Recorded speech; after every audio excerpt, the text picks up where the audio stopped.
This is a diamond created completely by nature. A precious mineral older than life on Earth. We can quantify its value using the 4 C's: color, cut, clarity, and carat weight. But to know what makes it truly special, we must go beyond. At the De Beers Group, we want to share our expertise with those who value these exquisite gems as much as we do. Let us take you on a journey 3 billion years into the past and hundreds of kilometers below the surface of the Earth. This diamond was born from naturally occurring extreme temperatures and crushing pressures. Carried to the surface by deep source volcanic eruptions, it has lain undiscovered for geological ages, until now. With pioneering exploration and mining technologies, we can find and extract it. With expert cutting and polishing, we can bring out its inner light. And with extraordinary knowledgeable people, we can share our passion with the world. From mining to grading, we at the De Beers Group have expertise in every stage of the diamond pipeline. This has given us the tools to build innovative, flexible and enriching courses, both online and laboratory-based, to help you better understand how these stunning gifts of nature came to be. Because if you love diamonds, your customers will too. Go beyond the 4 C's. Discover a story billions of years in the making.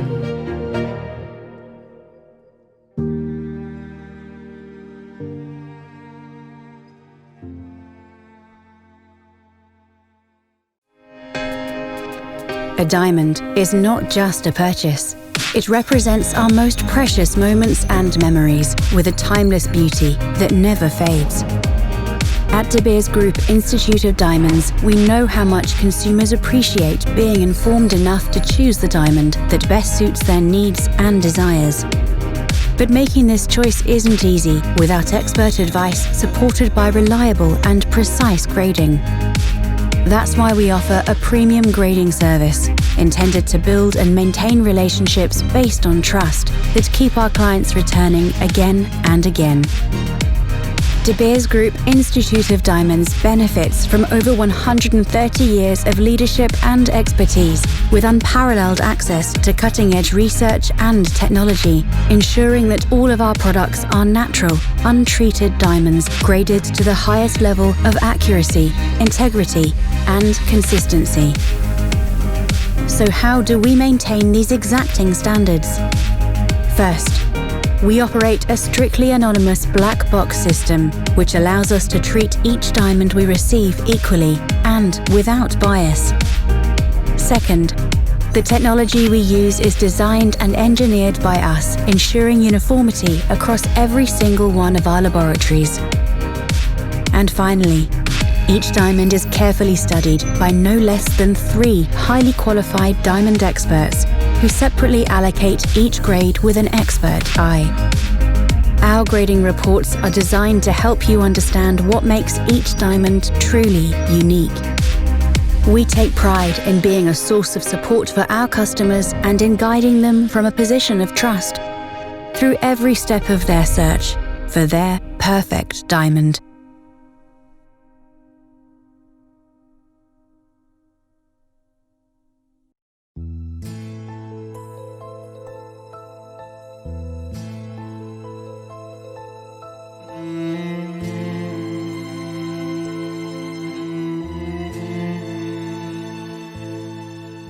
أنا فنانة تشكيلية. من الفن التشكيلي رحت للمجوهرات.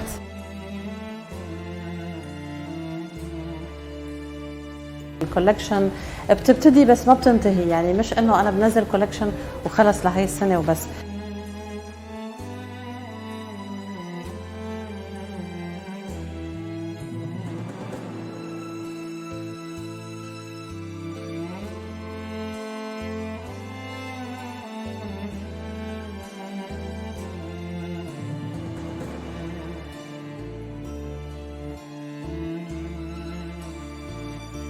اشتغلت لمدة تقريبا 9 سنوات مع عدة شركات بمجال التصميم، بعدين من 10 سنوات استقليت بتوقيعي. بشكل عام بكل أعمالي لابد أنه يكون في شيء من الشخصية الدمشقية فيه. بالمجوهرات ما في جديد وقديم للحقيقة. المجوهرات هو فن يعني مستمر وقائم.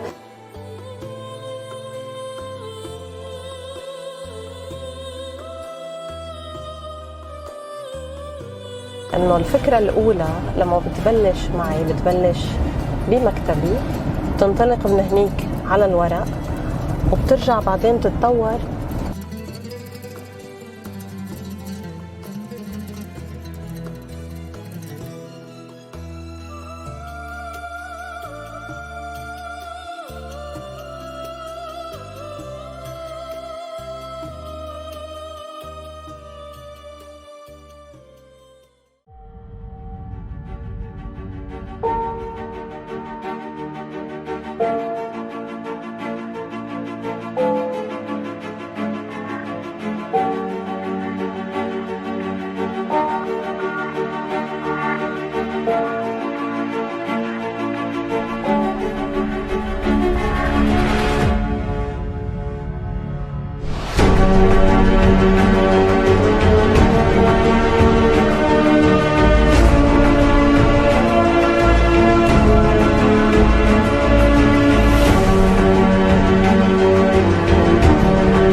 Good evening, Eid Mubarak to all our participants and welcome to the first E-Forum of the New Jeweler Middle East Jewelry Designers E-Forum 2020. Thank you very much for joining us, and today we have one of the leading and established jewelry designers who have come to this webinar to address us, to educate us and inform us on the future perspective of jewelry design post-COVID-19.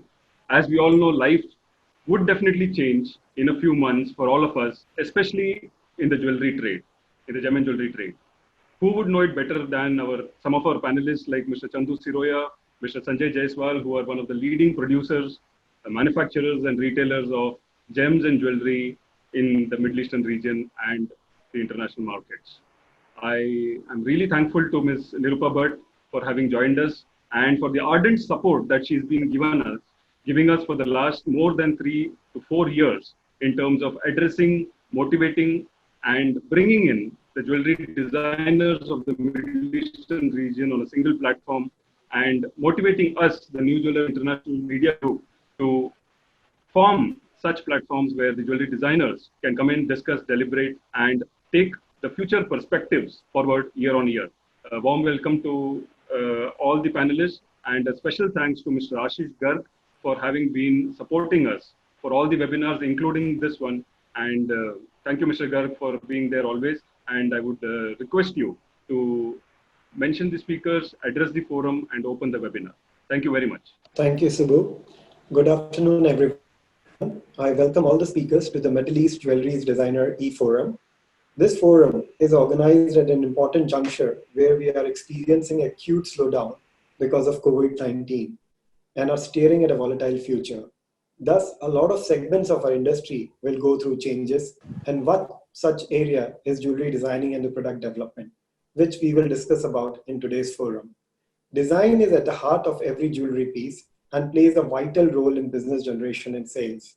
Looking at current scenario, many questions loom in the trader's mind regarding the product and design, such as, will customer design choice change dramatically post-COVID? Whether the designer jewelry attract premium pricing? Will designer be in demand? What about the career prospect of the designers?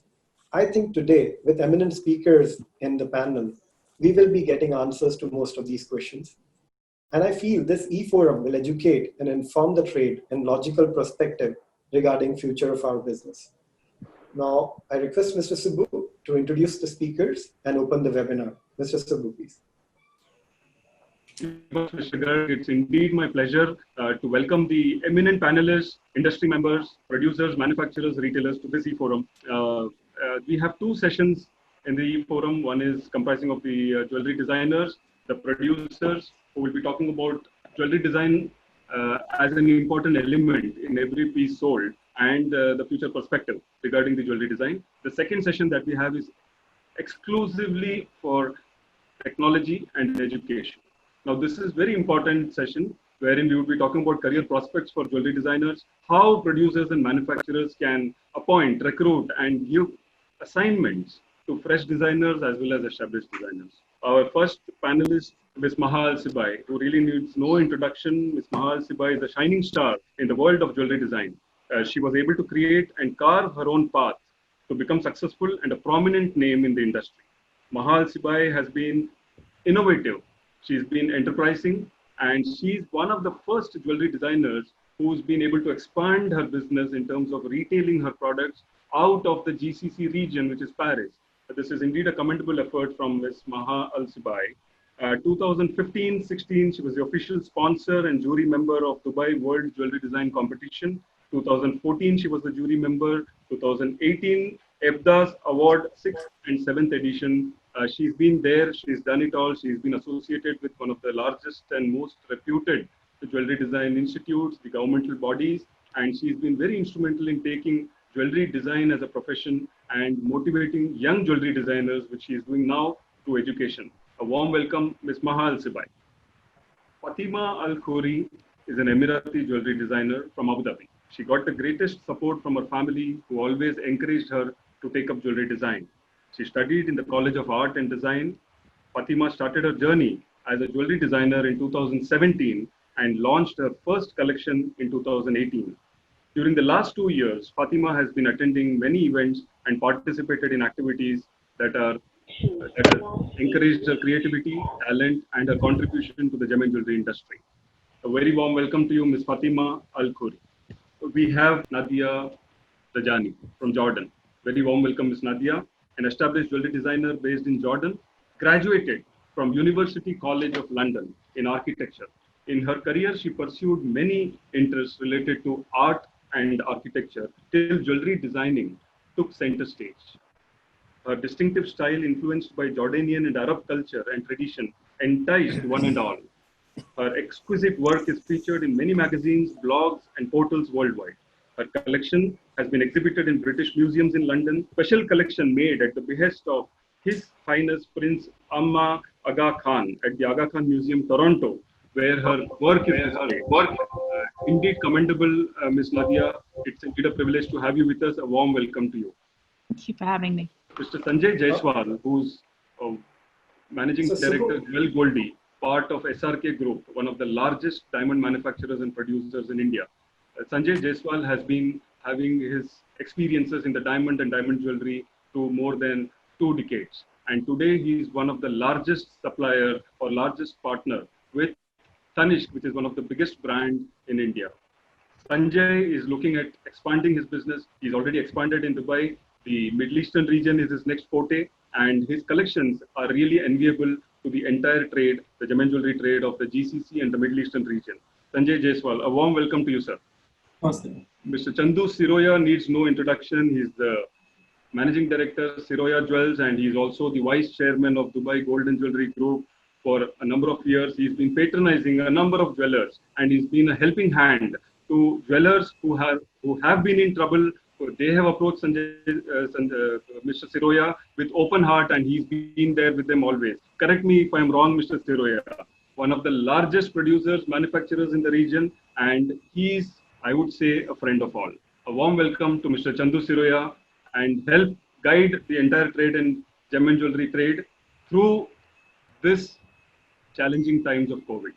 A warm welcome to all the panelists. It's indeed our pleasure, dear participants and panelists.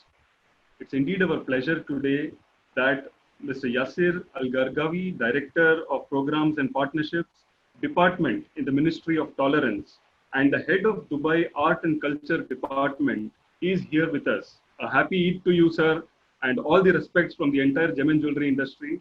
And we thank you profusely for being here and motivating us and the entire jewelry design fraternity to go ahead. Thank you very much for joining us, sir. And it would be our pleasure to hear a few words from you, if possible.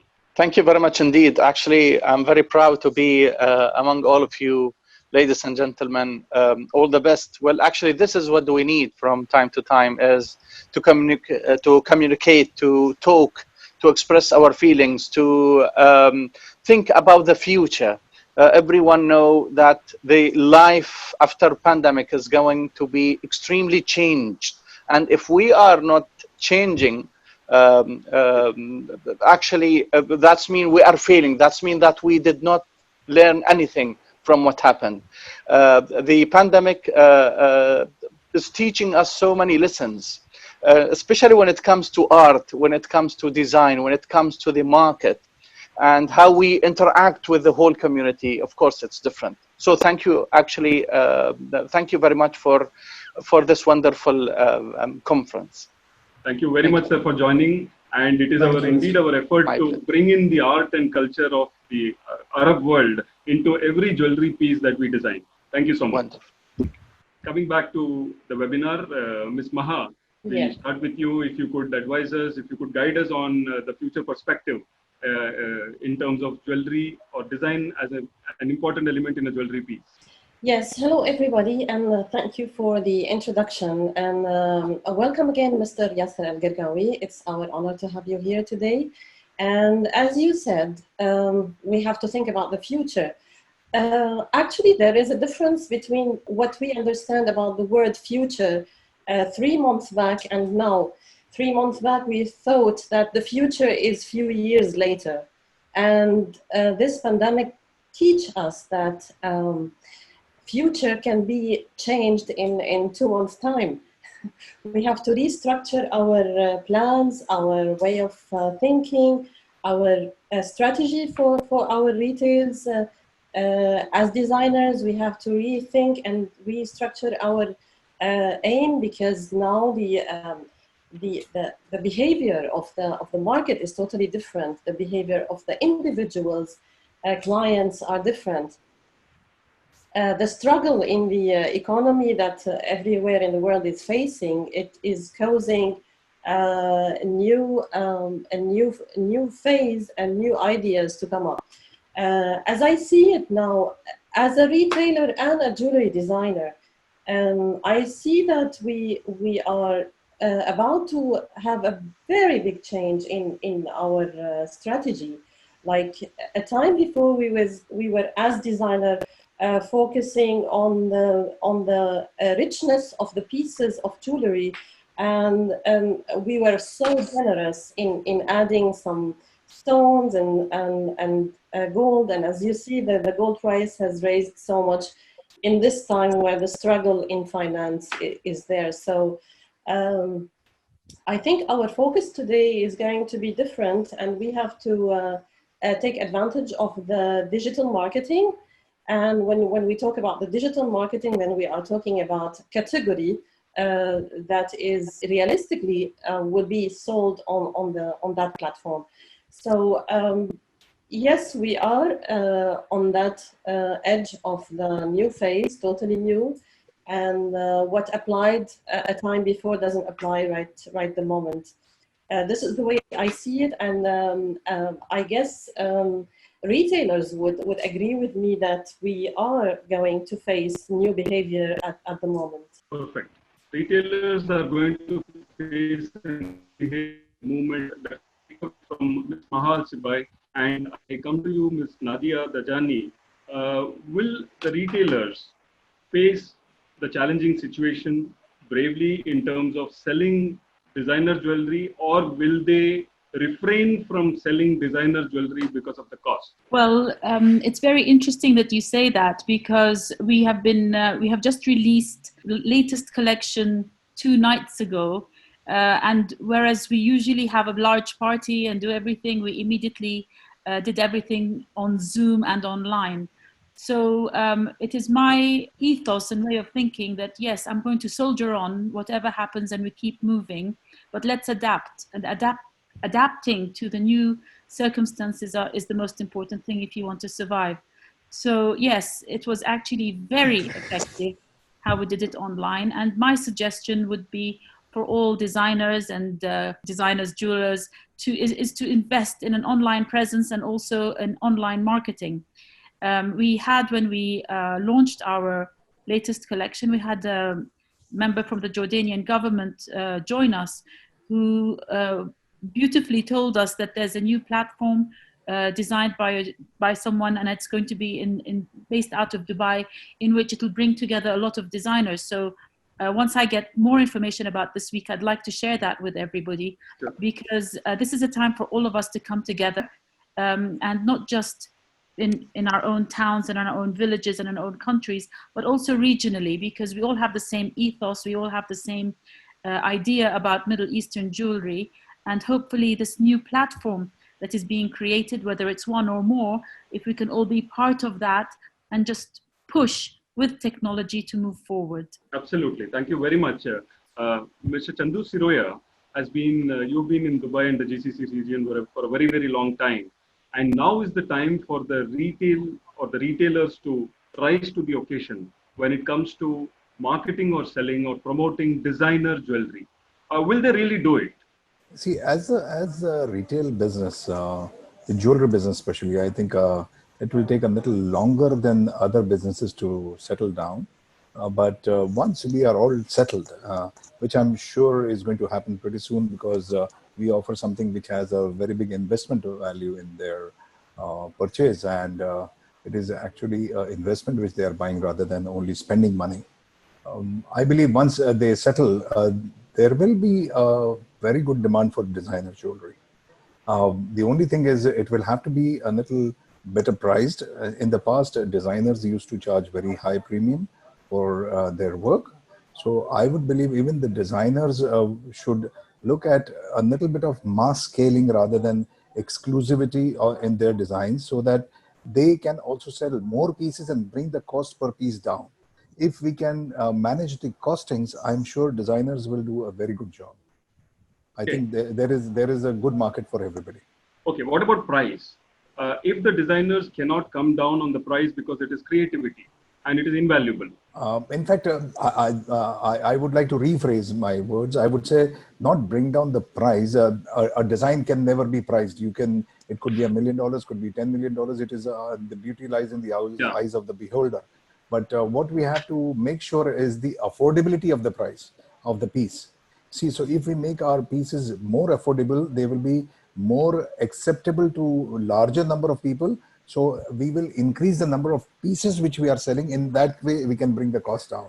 Absolutely. And I believe today, you see, jewelry being one of the, I think it is the disposable income in the hands of the consumers is going to be a little less given the impact of the pandemic.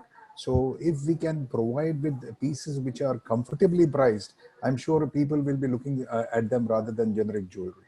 Absolutely. Perfect, sir. Thank you so much. Coming back to Ms. Al-Khoury, Mr. Siroya has said that designer jewelry can be made affordable. We would like to know your perspective as to what are the requirements for making a jewelry or a designer jewelry affordable. Can you put in some thoughts into that?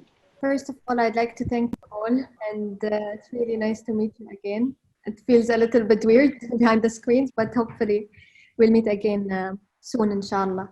I think as a designer, for myself, when I started my journey, I always thought that I want my pieces to be affordable. This is what I cared more than anything else, because I think I want my pieces to be worn by everyone. Everyone can afford to get my pieces. So when I started designing, I started to do pieces that are they are very classy, and they're fine jewelry, and they're gold, and they have diamonds, but at the same time I was working with the manufacturing to be very lightweight, like the gold, so that it doesn't become very costly for people to buy, and also for me as a designer. It's very challenging, the challenge that the designers might face. I would say that finding the manufacturer that they will be able to understand each other and what they want exactly. This was one of the challenging parts that faced me in this. Absolutely. Thank you so much, Ms. Fatima. Ms. Nadia, I would like to have your opinion on this. Again, coming back to you. while we are talking about jewelry designing, and while Mr. Siroya, as he rightly put it, that the purchasing power will definitely go down now post-COVID.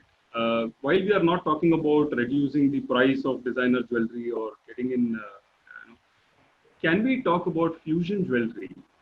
You know, if not a pure or a valuable or a precious designer jewelry piece, is there space for fusion jewelry to move in the market? And that can be sold as the retailers or the retail jewelers as a premium piece. Can that happen? My design line consists of silver as well as copper.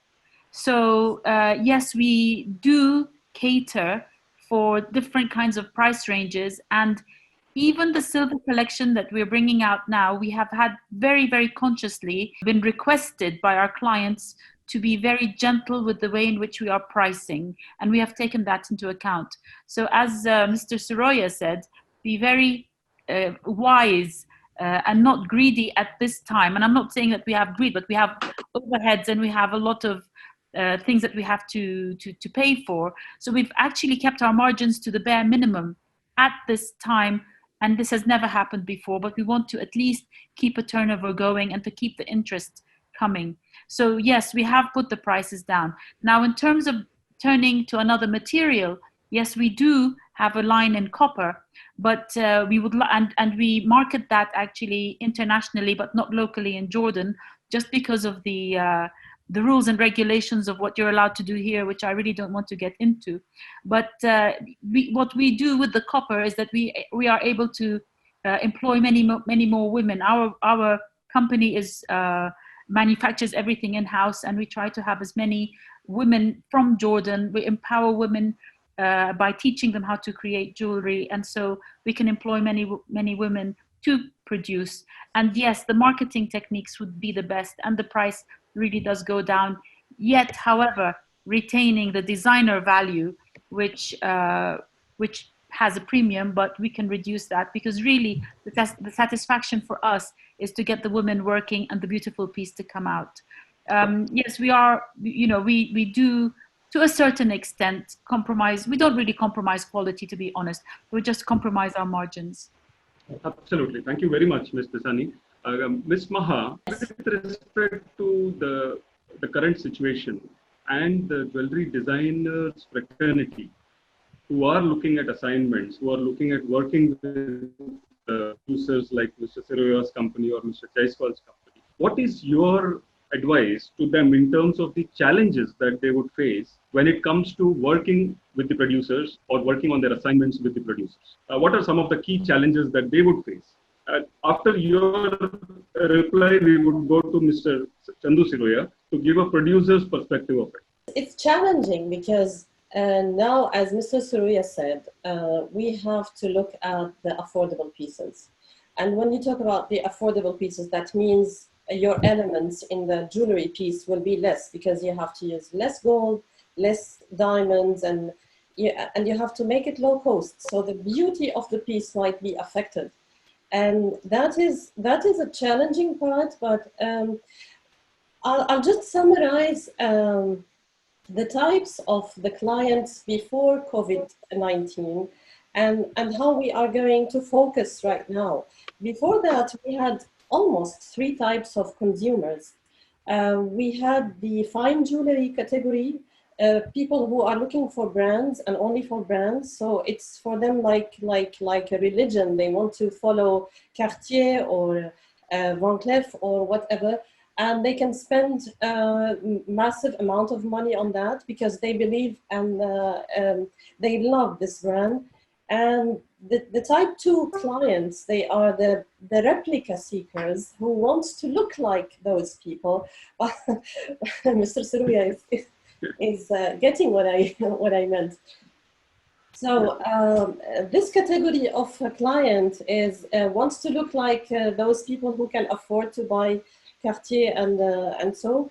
And this was the widest range, and actually everybody knows that there is a big market for that. And the minor was the type of jewelry lovers who doesn't have any condition, If they have a big amount of budget, they will spend it on a beautiful piece of jewelry. If they have a lower amount of budget, they will spend it as well, as long as the jewelry piece is beautiful. So I think now, after all, we have to focus on type 3, which is the jewelry lovers. So we have to accommodate, and the designer should think of accommodating this category and giving the best of the best in the best terms. Even if the weight and the amount of diamond was lower, but we still can keep to maintain a good price, a good range of work in the piece. And this collaboration should be between the new designers and the manufacturers, which they have to somehow lead them and show them the techniques that are available in between the hands, so they can accommodate this category. Because I guess the type 1 is shrinking, the type 1 of clients, which I talked about, is shrinking, and type 2 is going to disappear. And we have to focus on the jewelry lovers, because this is our area. Absolutely. That's indeed a very good point that you made, the collaboration between the producers and the jewelry designers, which I feel would be fantastic in the post-COVID era. I'm trying to get in Mr. Siroya here for his perspective on the jewelry designers who face challenges in these volatile times when they have to seek assignments with the producers. Mr. Siroya, your take on this? I think as Maha has said it very well, the type 1, 2, 3, and we have to concentrate on the type 3 because those are the only people who will buy our jewelry if I'm a designer. But having said that, as a manufacturer of jewelry, see, what I would believe is the designer has to combine the resources with a manufacturer who has got good manufacturing techniques. Because you see, you may make a fantastic piece, but if it is not made well, or if it becomes too heavy, then it may become more expensive. So you have to combine modern technology, 3D printing, direct casting, all these things together to make the lightest weight possible so that you can give the essence of the design, but in a economical way, I would say this way. So I think, yeah, it would be good for a designer and a manufacturer and also a retailer to all combine together, join forces to launch a collection or a design. I think that absolutely. We have Mr. Ayman Al-Affar from Lazurde Jewelry, and who better can speak regarding technology, you know. Lazurde has introduced a lot of technology in gold jewelry in the market. And can you speak a few words on the technology side, on the gold jewelry side? Yes. Mr. Ayman Hi, Al-Affar. everybody. It's nice to join you in this session. It's great to have you all. Perhaps I know most of you. It's a great session to discuss regarding this period. It's the design. And we believe in our industry, we are not selling only gold. Really, we are selling the design. So in most manufacturer here, perhaps in the Gulf region, we tried a lot of new technology to reduce first the weight, like the 3D printing, like the laser cut, like the casting, like the stamping. So we used every technique that we could invest to reduce the weight. Then, of course, we also invest in with the designer to prepare for us a new collection for the daily wear, for the formal wear, but still also it's a lightweight. Lately, we introduced a collection called Miss L.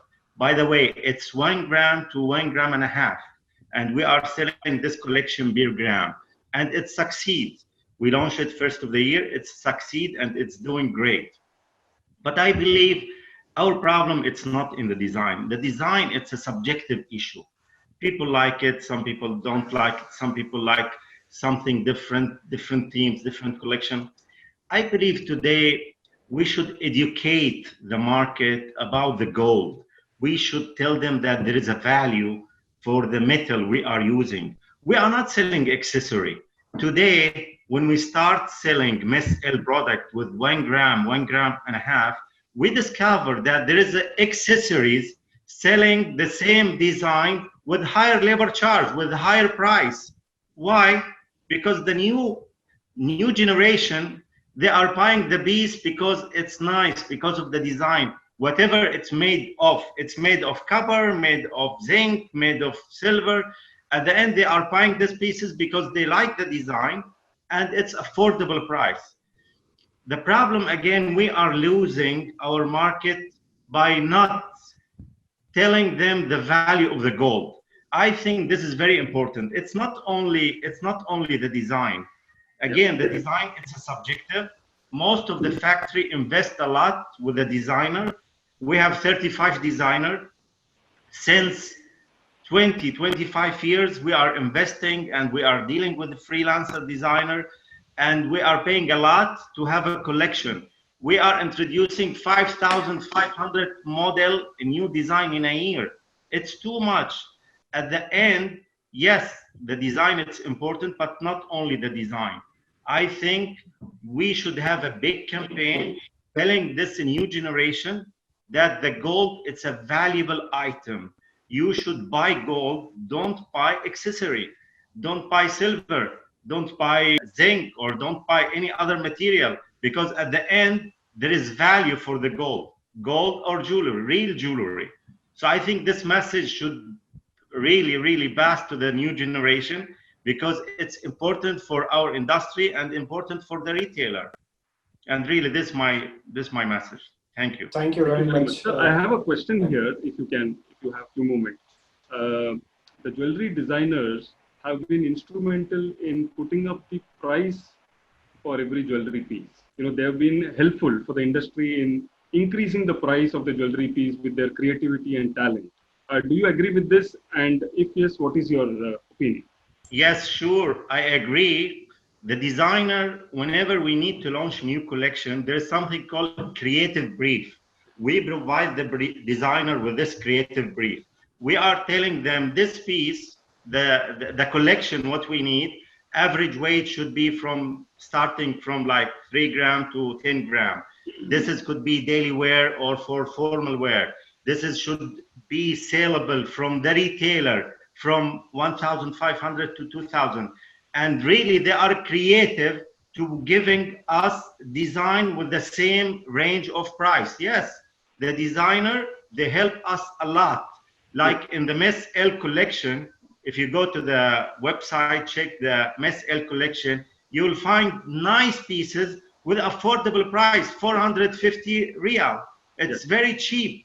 And we are doing it great. And during COVID-19, we sold a lot online because it's affordable price and nice design.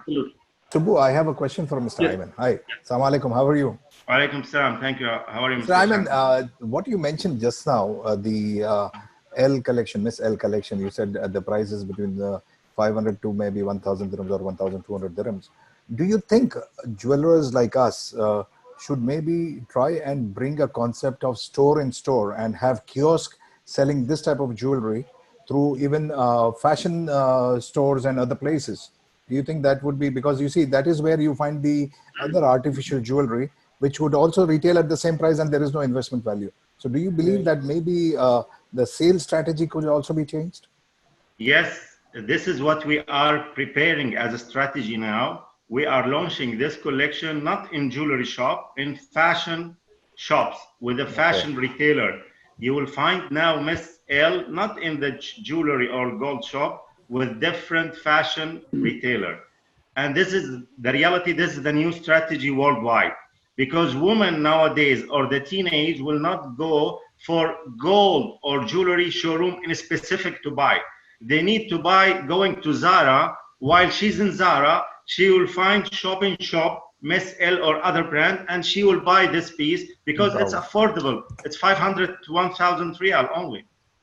I think we are on the same page here. Yeah. I have a comment here. I have a small comment here where I think that branding is very important right now. Even if you are selling very cheap stuff like as you said, 1 gram piece or 2 grams, branding and making the consumer understand the DNA of and the story of the collection, because nowadays.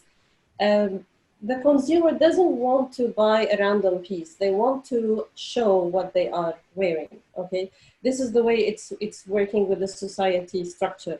They want to show and they want to be proud that they are wearing of this collection, which has the story of whichever. So building a DNA and a story and a branded collections is a key where you can reach the biggest range of people. And even before the COVID-19 phase, I've attended so many seminars talking about the struggle in the industry. The struggle did not start now. It started a few years back when the marketing was very strong for the wearable items, the fashion items like shoes, dress, and so. So a consumer wanted to, if they have $10,000, they want to spend it on a dress or a shoes rather than buying a piece of jewelry, because jewelers were so busy with their issues, they did not work on marketing. So we have to, as Mr. Ayman said, we have to educate our consumers that what you are buying is valuable. And when things goes wrong in the world, like what we are facing now, nothing has the value more than gold and jewelry. Here, I will just like to ask one question to Mr. Ayman regarding the diamond jewelry as well, sir. You have propagated diamond jewelry in a different format in retail in Saudi. And I think it has done very well in terms of kiosk format. So, which is a very unique fit, because at a low cost, you can sell at a low cost jewelry. So can you please elaborate on that as well, please?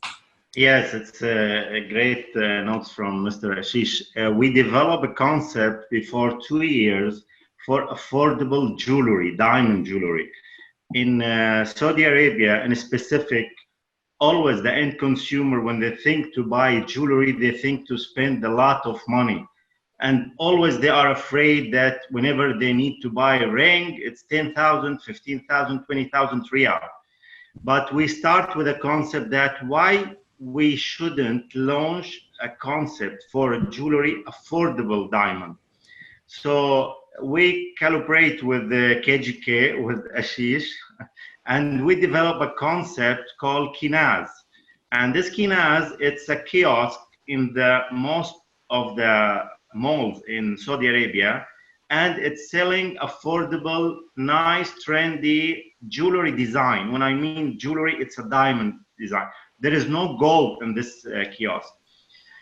What we discovered that we are selling in this kiosk, it's a Kinaz called Kinaz by Lazordi. What we are selling is more than what we are selling in Lazordi showroom. Why? Because it's affordable piece. It's from 1,200 riyal and above, and the transaction per invoice is very high. While in Lazordi, the end consumer, they are afraid to enter the showroom. While when they are passing by near the Kinaz kiosk, they are stopping and buying this small and trendy pieces. And it was a success story really in Saudi Arabia. I believe in Dubai it was exist before, but in Saudi Arabia we are the first to launch it in Saudi Arabia, and it succeed. Thank you. Over to you, Subbu, please. Thank you very much. That was Ayman Al-Hafar from Lazurde. Thank you so much, sir, for your inputs, and we are really grateful for your presence. Thank you. Thank you. Thanks for you.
moving forward, getting an international perspective from the producers, we have Mr. Sanjay Jaiswal here from Dwell Goldie. Mr. Jaiswal, there is a need for innovation. There is a need for newer designs to come in. There is a need for collaboration. What is your take on this? Jewel Goldie has been innovative. Jewel Goldie has been partnering with one of the largest jewelry suppliers in the world. So, what is your take on this? Well, so as we all has witnessed, timings changing, so the definitions are also changing. And we have never seen that a small change can do such a big impact. So I strongly believe, and we as a company also strongly believe that every design has a basic three elements: science, art, and commerce part of that. But now we also have to look into the area about the core psychology of the human beings, right? And nobody prefer to flaunt today. Nobody want to be over the top look at this situation. We need to understand this part very well. So it should be replicated well into our design also. Well, I can say this is one part, the couple of months that we have gone through. This is probably one of the core thing which is productive.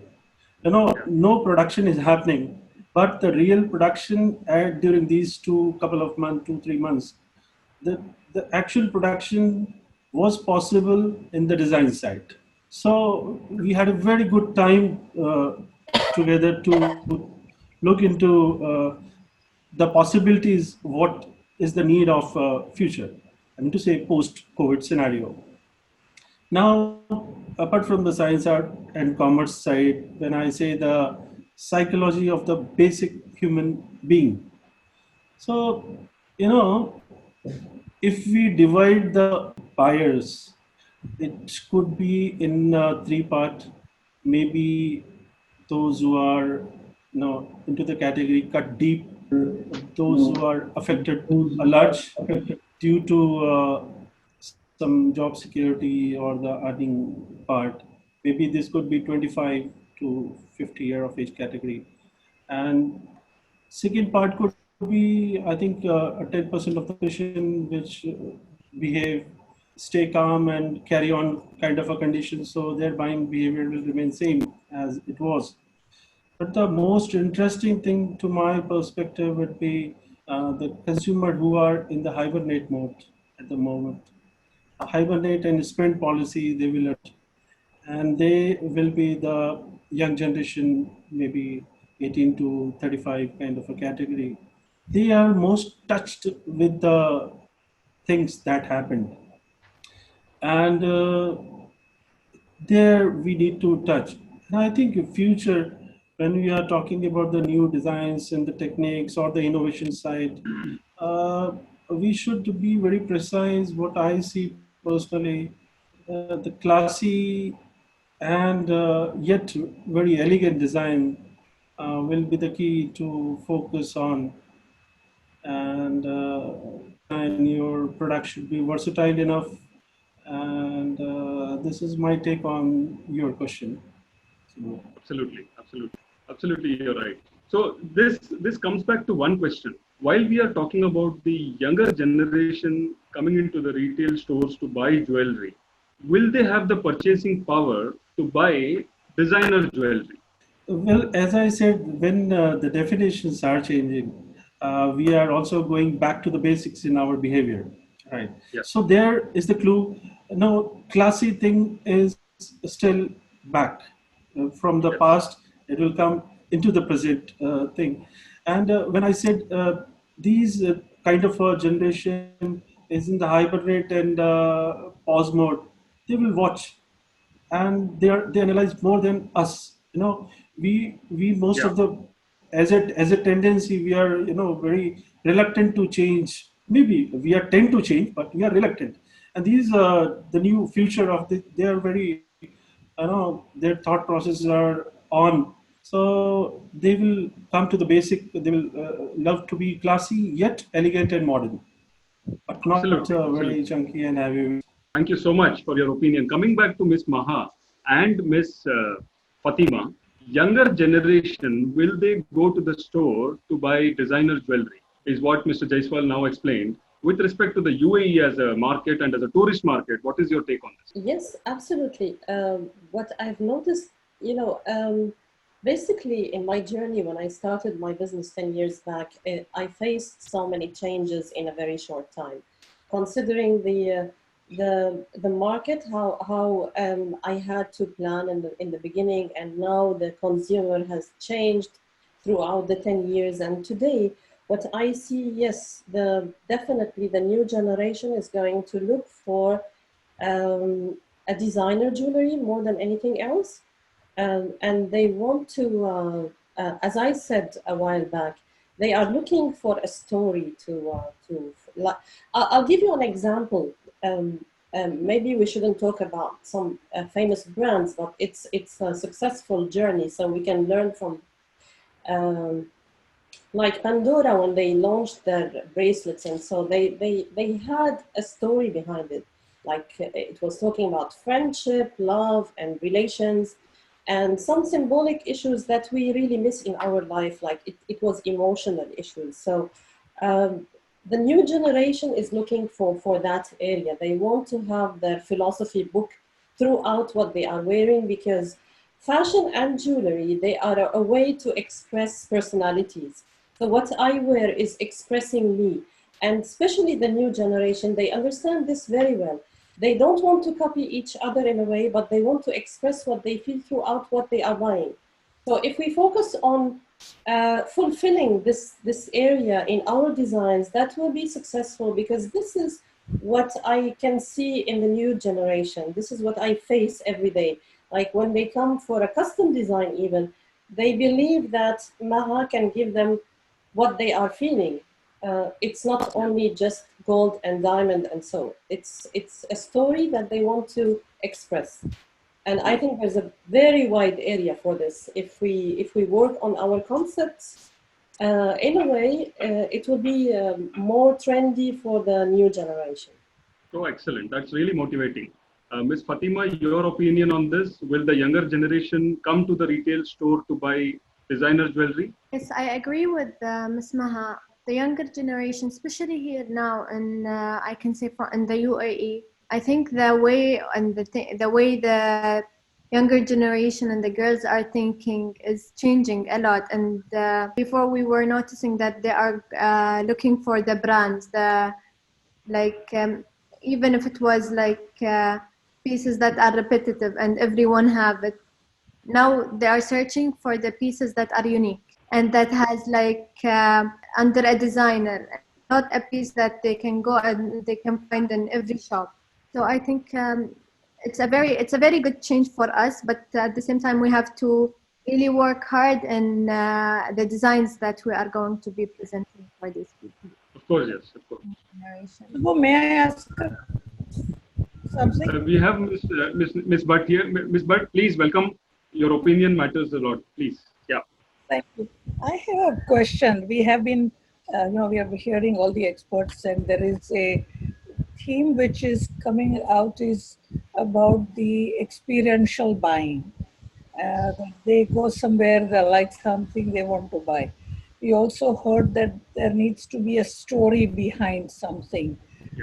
We heard about branding, what Ms. Maha said, Mr. Hafar said about the Miss L collection, that's branding, etc. The question I have is, and Ms. Nadia, for example, mentioned about the women workforce who is supporting and working in her business.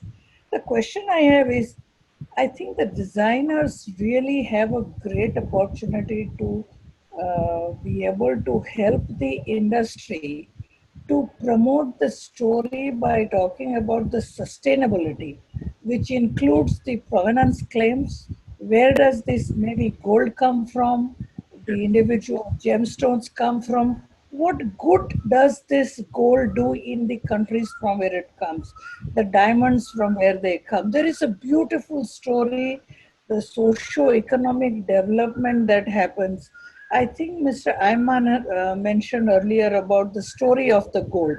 I think this is something which, in my opinion, the designers can really bring about when they make a piece. And I have been constantly looking at Maha's piece. I love the collection that she has in the pendant that she has, and I've seen that. And that means, and when I visited her place, the story that she told me, it is so important for me that if I ever want to buy something, I can afford it, I will certainly go to her place and buy that. And I think that is where we are talking about the price. Price is certainly very important. The consumers will, but I think what we as an industry, in my opinion, have to really work hard to take them towards value rather than just focus on price. And that is where the story, the provenance claim, where do these diamonds come from, what good they do, because the younger generation is certainly all about that. They love to hear these stories. They are about this. And especially after all that we have all been experiencing, I think for many of the young people, millennials, this is traumatic what they are going through. This would certainly help. And I would like, the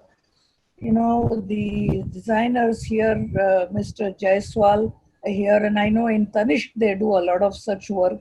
But I think how can we really use this, Mr. Siroya? How can we use this provenance? Is there a room to use? If yes, how? Yes, absolutely right. There has to be a story woven. Absolutely right. What I would like to say is that every piece which we sell, we are selling a dream. Otherwise, it's only gold and it's only a piece of carbon or whatever. So every, whether it is a designer piece, a generic piece, it is always a dream. It is always good to have a story, definitely. But I believe as a retailer, it is more challenging to reach that pocket of the person. And that is the reason I said we have to have a price consciousness. Of course, a designer piece will be a little more expensive than a generic piece. But if we are not price conscious, we will be outpricing ourselves. And the customers might end up buying the imitation pieces or might end up buying something else. So we have to be very conscious about the price. And that is what I meant. Absolutely. Absolutely right. And as Ms. Bhatt rightly said, the story woven across every jewelry piece is most important. 100%. And as you rightly said, pricing is also very important. So there has to be a merger between aspiration, the dream, the talent, and the price, which I'm sure the jewelry designers would be listening to us right now and planning it out. Here we have started getting questions. Subbu, can I just add one thing Yes, here? ma'am. I would really appeal Yes, Mr. Siroya and Mr. Yasser, who is here as well from Dubai. And Mr. Ayman, I'm sure is doing that. I have unfortunately not seen all the collections. My apologies for that. But I think this entire GCC region, it has such rich culture. yes. And I think can these Dubai Gold and Jewelry Group, also some trade bodies along with some designer, I think we need to really think of how can we bring in such collections so that there can be a story and you create such stories maybe twice, thrice a year, and the others will interpret those stories and kind of present it to the consumers, because it's not going to be easy. Chandubai, you are absolutely right. At the end of the day, price is the key. It is not going to be easy to change everyone, but I think we'll have to start making some changes. How do we change the behavior? It's a huge task. We can't do it. No one can do it by themselves. So we'll all have to work together. And I think that's where the trade bodies like yourselves and working with large retailers, manufacturers, I think play a very significant role. I agree. Yes, we should definitely look at it. And in fact, as the Dubai Golden Jewelry Group in the past, we've had a design awareness meets also. We have had design competitions also. In fact, we ran some designer classes also. So we are always for supporting anything which can help the industry and the manufacturers as well as the designers. So if anybody has any suggestions, we would definitely be very happy to look at it as the Dubai Golden Jewelry Group. On this point, you know, when we come to digital marketing, we talk about influencers, and all the companies, they are hiring influencers to promote the work and to show more and more on the platform. What I see today, if you want to build a strong story, maybe the big companies should try to make the designer is the influencer, like work on that, because it will be more trusted than to hire an influencer who will promote for this company today, and the next day another company will pay for them, and then another company will pay. So the consumer will be confused between the so many items that are being exposed by the same influencer. But when you invest in one good designer and you make them the story of the collection and make them the influencer, I guess it will be more successful. Yes, Mr. Siraj. No, I said point well taken. Yeah, Absolutely. we should try that. Yes, I just continuing from a few of my colleagues, what they said with regard to design and identity. Selling a story is vital. I mean, how can you be a designer if you don't want to say something with what you're doing? The ethos of our company and our designs is basically explaining who it is that we are. And I think from looking at my clients and continuing from what Ms. Maha said about clients, is that we have a lot of tourists in this part of the world who want to come and see what is local to you, Yes. plural. You know, what do you have as jewelry? I mean, in the Middle East, is there an identity? I mean, obviously in India, there is an identity for Indian jewelry, but is there an identity for jewelry in the Middle East? So we're trying to create that. And, you know, there is a struggle within, not struggle, but a question within us of identity of to what extent am I Western, to what extent am I Arab, to what extent am I this, that, and the other. And the fusion of that is what you bring out, and this is what you want to wear and what you want to present for the world to wear. So in terms of design does exist with the designers, especially in Jordan and in Lebanon, I can say, that I'm following, which a lot of people want, and it is in demand. Not only do I find that the tourists who come are looking for it, but in the past 20 years that I've been operating in Jordan, I'm seeing that a lot of people, there has become awareness and a shift from only buying the traditional gold and diamonds to actually buying something that has a spiritual meaning to them, whether it's with Arabic calligraphy or whether it's with symbols or whether it's something that is a story. I mean, that they want to wear and they want to carry. I'd love to expand this, as Ms. Bat suggested, and I'd love to sort of see how collaborations can happen where we can, because my identity is not just for me, but it's for all of you also. So how can we expand that to have a wider market, to reach a wider market in the GCC with our designs? That would be great. And in terms of affordability, I also believe that there's a market for everybody. I mean, I know some people who only want to buy diamonds, and I know people who would never wear diamonds, so and gold. So yes, there's a huge market for silver. It's affordable. You know, the between $100 to $500 disposable income for these people. They want to buy something new. They want to buy the story. So that kind of price range for silver is high, but it's what people are looking for. So there's a market for everybody. And how do we expand on this? And how do we relay who it is that we are? Because people are coming all the way to visit us or look at our website. They want to see who we are through the designs. And hopefully we are contributing to this in our dialogue and in our designs and in our Absolutely. Thank you. I will like to give an example of a traditional jewelry done by a Bahraini jeweler. Yeah. And it has been a very great success. If you have heard about Al Zain and their collection called Habal Hayel, it's a collection done by them using all traditional designs. And I think we have their CEO, Mr. Theo, in the audience, in the attendees. And I request him if he can speak about it, because I think that's a wonderful collection they have done, not only in gold, but even in diamond, and a very price point product. Mr. Theo, would you like to speak on it if you're there? Thank you so much for the CEO opportunity. of Al Zain Group, one of the biggest jeweler in Bahrain and Saudi Arabia. Welcome, sir. Welcome. Thank you so much. Well, I didn't plan on speaking, and I'm listening with keen ears to this esteemed panel, and thank you for the opportunity. And indeed, we've done that. You know, part of our brand values remain and will always remain that we're an Arabic company first and foremost, and with Arabic traditions and Arabic roots. And the challenge is how you stand out. You know, and I want to encourage the designers here and the retailers here that I think part of the change that we're going through is how do we remain relevant as a brand? How do you remain relevant as a designer? You know, how do you adapt your designs to coincide with the story and to coincide with the change that's going on with the retail consumers? And fortunately for us, we went back around 2 years ago and reviewed our strategy in terms of what we want to stand for, because typically we were a high-end jeweler, creating high-end pieces. We still do that. We still cater for a consumer that buys high-end pieces, but at the same time we realized that we've lost the millennial customer. And if you go and study that customer, and many of you already know the details on it, you realize that she does want uniqueness. Now, in this market that we are in today, we find in Al Zain, through this crisis, that we've not lost that customer. That customer is still staying very much true to us. And it's a combination of 2 or 3 things.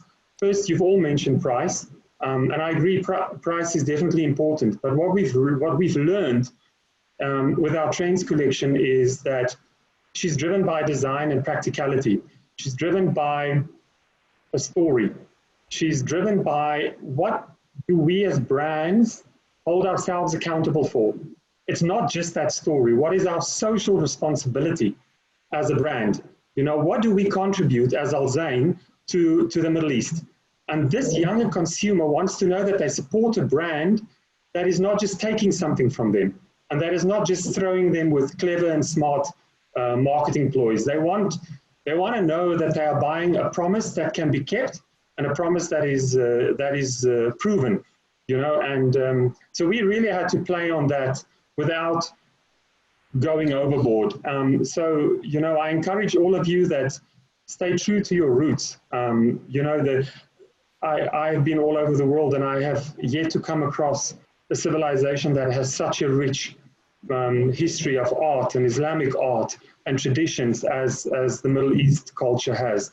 And there's so many amazing designs and patterns yet to be used and reused and modernized, that really the sky is the limit. And that's really what we do. So, you know, we're staying true to our roots, and we're about to launch a new collection in 2 weeks' time.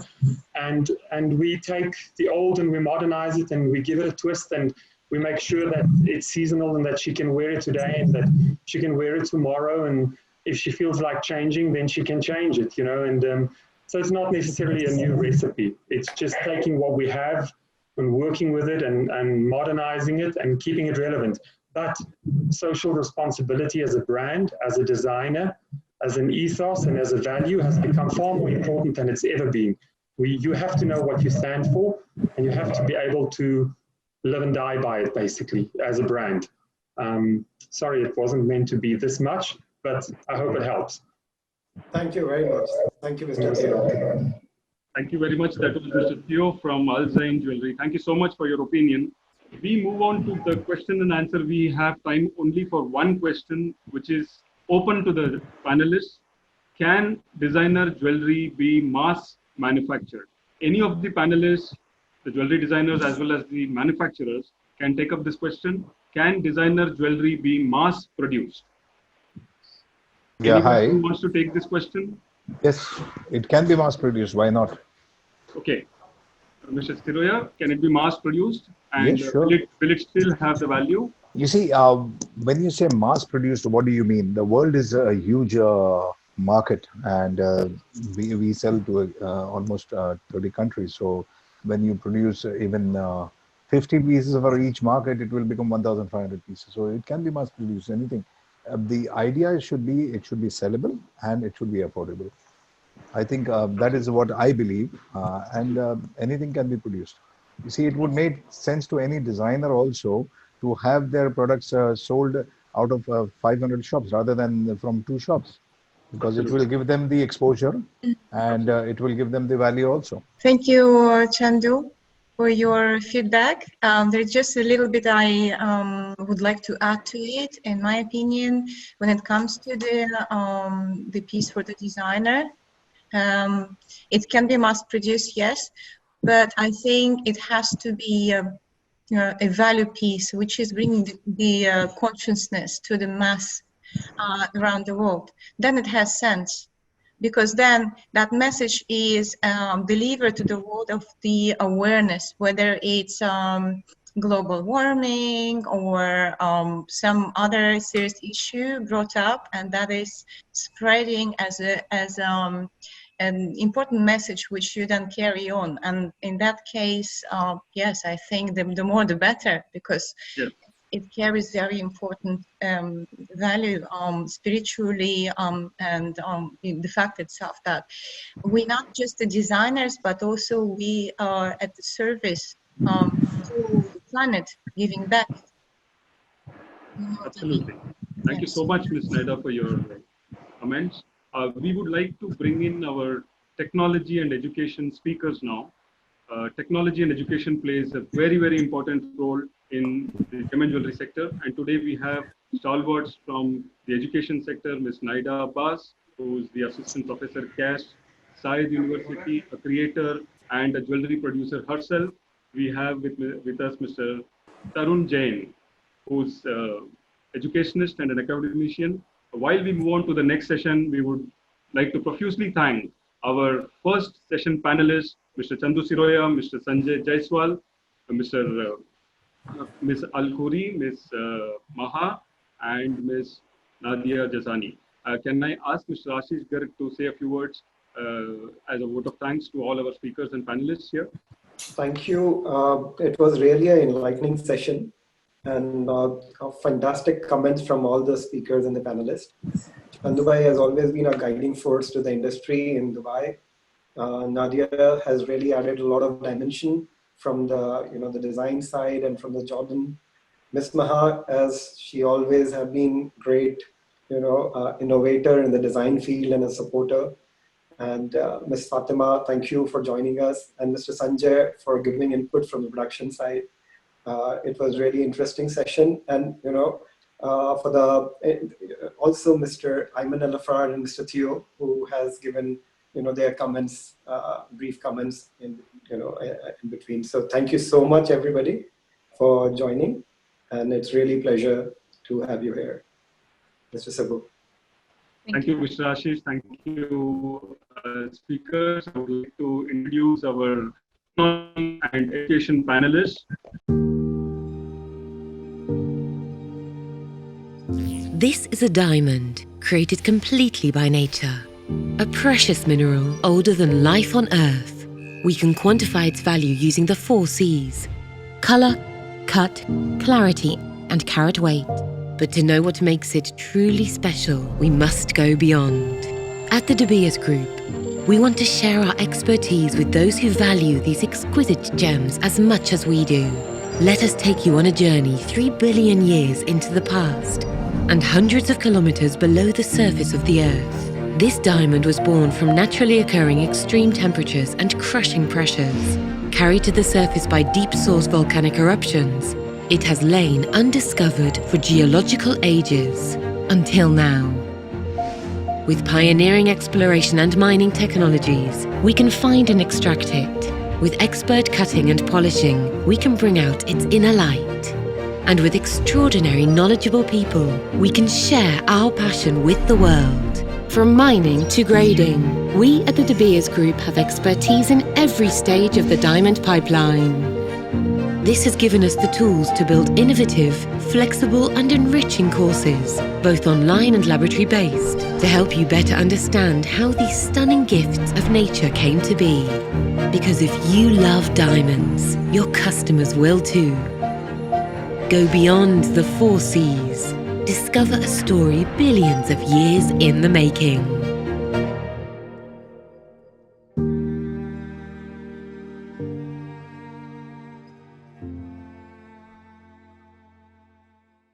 Naida Abbas began her artistic journey in Dagestan, the land of mountains situated in North Caucasus region of Russia. Naida's journey into the universe of art jewelry began at the art school at home and continued at the art college and then Moscow State Shaganov Academy, where she received her Masters of Arts and Crafts. At the beginning of her professional life in Abu Dhabi, while working for two reputable jewelry companies, Global Gems Jewelry and Number 8 Diamond, owned by His Highness Sheikh Tahnoon bin Saeed Al Nahyan, she focused on various high-end collections and customized bespoke jewelry. She was one of the first creators to produce or create bespoke jewelry for His Highness. Naida Abbas is fascinated by nature, architecture, psychology, science, and mythology in general, but with a focus on the Middle East. Moreover, she keenly observes the people and things around her in their connectivity. Under her guidance, Zayed University students have won various accolades and awards in various reputable jewelry design competitions worldwide. Naida Abbas has also been a jurist, a judge, and a jury member in most of the international competitions that were held and are being held in the GCC region in the Middle East. A warm welcome to Ms. Naida Abbas. Thank you so much for joining us, ma'am. Thank you. Thank you so much. It is my pleasure and honor to be here. Thank you very much to the whole team, the new jeweler, Nirupa. We miss you very much here and everybody else. I'm so delighted and overwhelmed with the welcome. Thank you very much. As Thank well you. as the opportunity to learn and listen. There's so many voices here. We can exchange ideas and contribute to one another. Absolutely. An amazing union between industry designers and the stone industry. That's very, very important. Thank you very much for joining us. We have Tarun Jain. Tarun Jain is an entrepreneur, designer, creator, and a GIA alumni. He's been heading various institutions, various design academies in his 3 decades of experience. We welcome Mr. Tarun Jain to be a part of the second session, which involves the role of technology and education. Welcome, Mr. Tarun Jain. Thanks a lot, Subbu. Thank you. It's my pleasure to state we also have our earlier speaker, an academician and a trainer with us, Mr. Hemant Shah today, who will be with us during the second session, and we will be getting inputs from him. And Mr. Shah, are you there? Yes, I'm here. Thank you. Thank you very much for joining us. Pleasure to be here. And let me just mention for the record before I forget, the first session was inspiring and it gave me so much insight. I think that was a brilliant job, and congratulations to all the panelists. Thank you very much, and congratulations to the panelists on our behalf also. We start the second session, the role or the importance of technology and education. We start with Ms. Naida Abbas. Tell us, ma'am, we are moving towards a very volatile, very peculiar situation post-COVID. As an academician, what is your take on this, and what is the stake for students in the post-COVID era? That's very interesting question. There's a lot to say, and I'll try to be as short as I can. Now, we're living in a new era, and we're basically rewriting a history. And as educators, we have to be aware of the new ways of giving the knowledge, as well as be very careful and intuitive, and to be flexible and open to learn, because I know that many faculty teachers were struggling in the beginning. Now it's getting better, and I'm sure it's going to be better in the future. Like technology devices like apps, meetings, Zooms, video calls, and master classes, conferences, it's all going on, and it will be, and it will stick around. So that is, I think for us, is an opportunity. There are, of course, challenges, but there are also benefits. Like, for example, at Zayed University, if we were, like many other institutions, if we were having challenges to bring a specific, say, professor or the artist, and we were not able to do that by several reasons, now it's available, which we didn't even think about it. right? So now this is what the opportunity lays where. And also, for example, if you have different campuses, brands around the world, you can now bring it together. Before we were conducting our sessions and courses on different campuses, now we are combining this together, you see. So the other thing also that what also became obvious that if students were preserved, now they are more transparent, just like teachers are more transparent with students. And it's a new way of connection, surprisingly, right? So that's something very interesting. And I think it's an opportunity for us to learn as well from the younger generation, because some suggestions they give you, you like, wow, I mean, you know, that exchange is we're not only teaching, but we're also learning along the way. Absolutely. You know. Absolutely. Yes. Thank you so much for your opinion. We come to Mr. Tarun Jain. Looking at the situation now and what Ms. Naida said, regarding the courses and the evolution of the courses, what are the challenging times that the student would face? Most important challenging time that the student would face when he or she comes into the industry after education? See, Subbu, today's webinar is for jewelry designers, and I have so much of thoughts in my mind that I can speak for 2 hours, but I would limit myself to certain point what you have asked for, and I will straight away just come to the point. First of all, let me explain that we all know jewelry industry is a tough area, tough in a way. I would give an example. Getting into jewelry business is like getting over a fast speed train.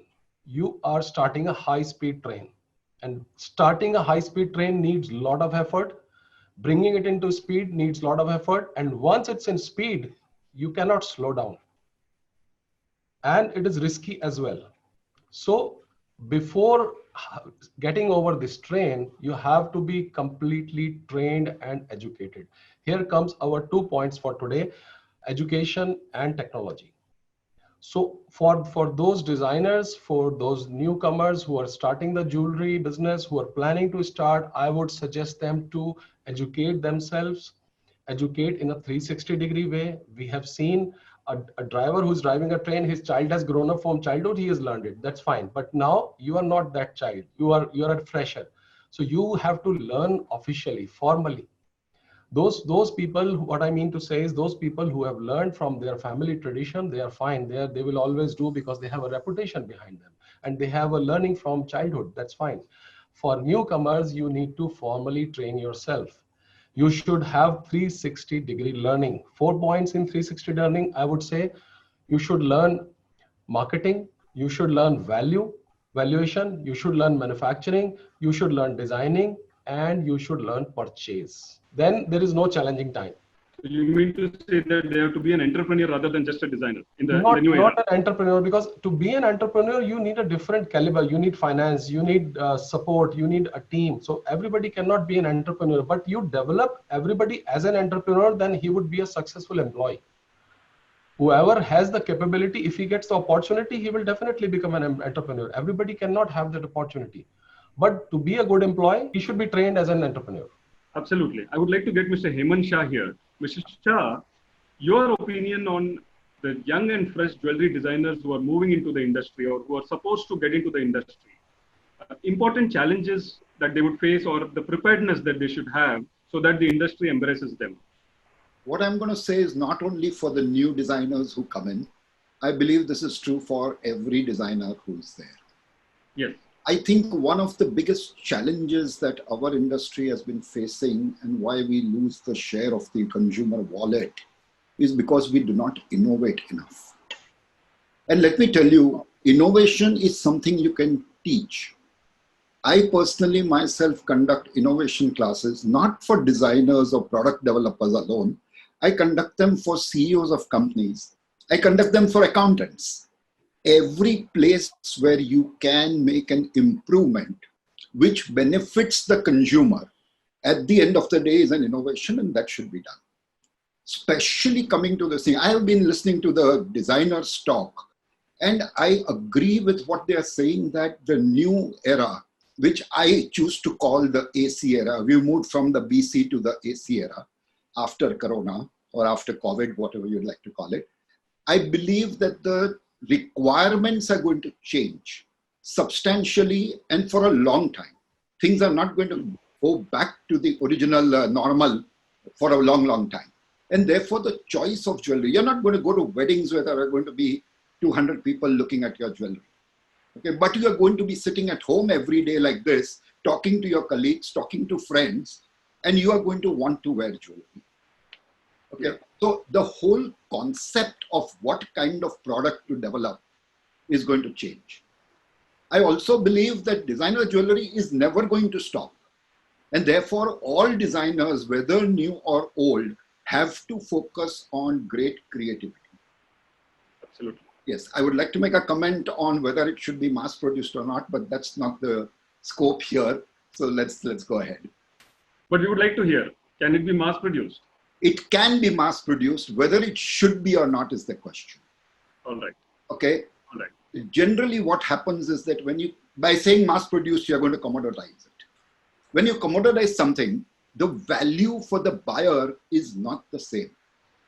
And I think one of the best examples I can give of this, especially staying in India, is the diamonds. I'm giving an example pertaining to the jewelry.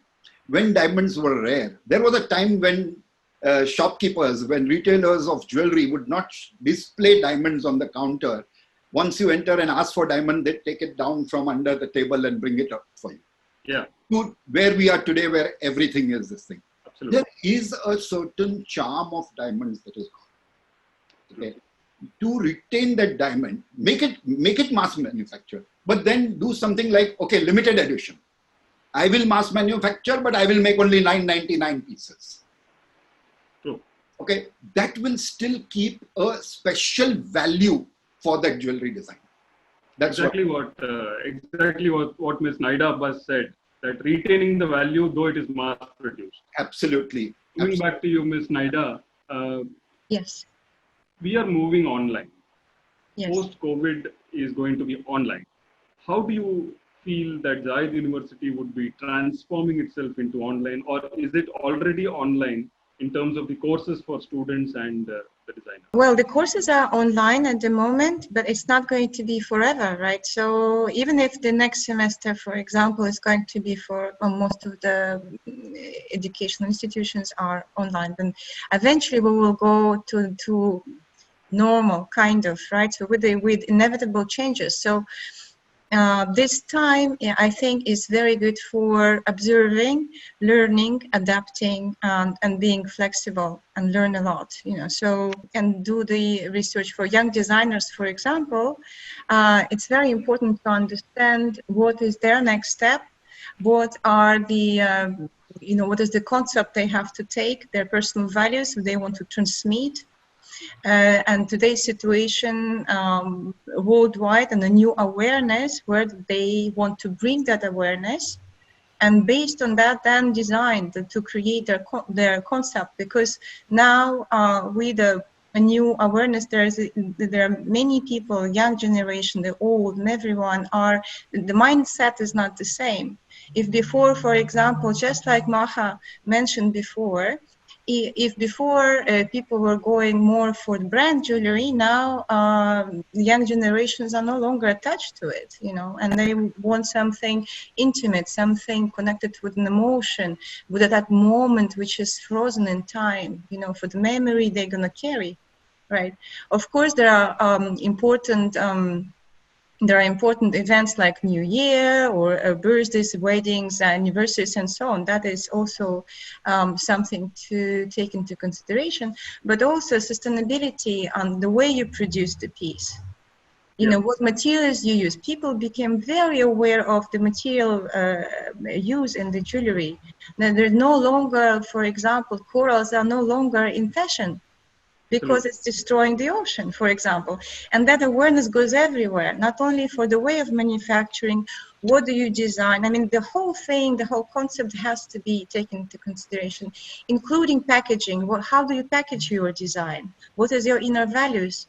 How do you transmit yourself as a brand, as a person, as a brand? If you want to become the personal brand.